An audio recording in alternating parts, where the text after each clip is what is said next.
For stability into the back, getting people used to using their muscles, what we want to do is we want to get people to start engaging their lumborum muscles as well as the transverse abdominis. So I'll go in and I'll poke onto that ASIS, and they come just inside that, about an inch, inch and a half, and I'll push on that and tell people to push out against my finger.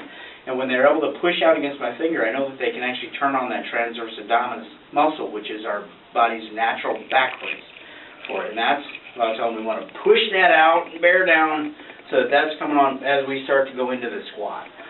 Some people will do a squat to where, let's go ahead and just do a bad squat. So your knees are going to come forward, right? Where we don't really get any kind of movement to the back, but everything's going forward onto the knees. That's going to kill people.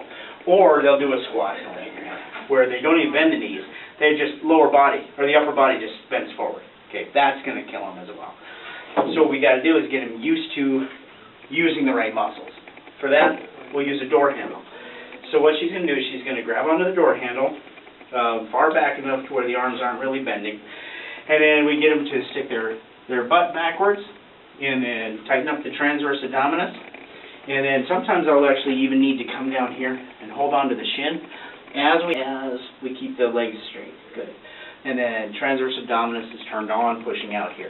Come back up. And a lot of times to begin with, I'll just have patients go into that position, hold it, and then come back up. So 5 seconds, hold it back. And this is where people say, oh, I have really bad knees, or I got a bad hip, I can't do this, my back really hurts.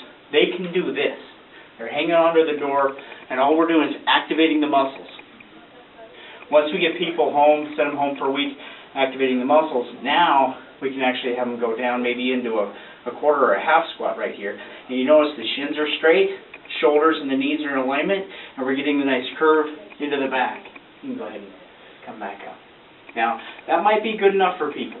Just holding on to the door, get them doing that night and day, a couple of times.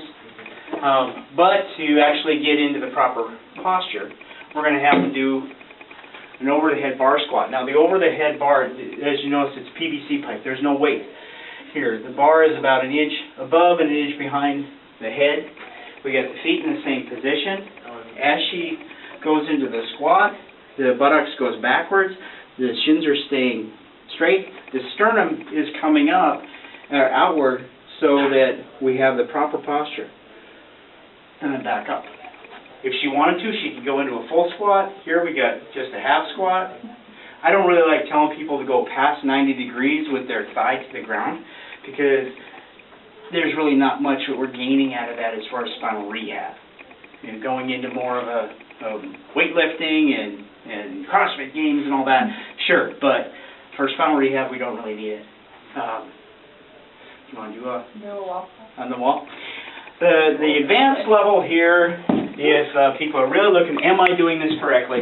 We'll put them up against the wall and they get the bar into the right position. This basically sets that sternum, and then she'll go ahead and do a squat against the wall and coming back up.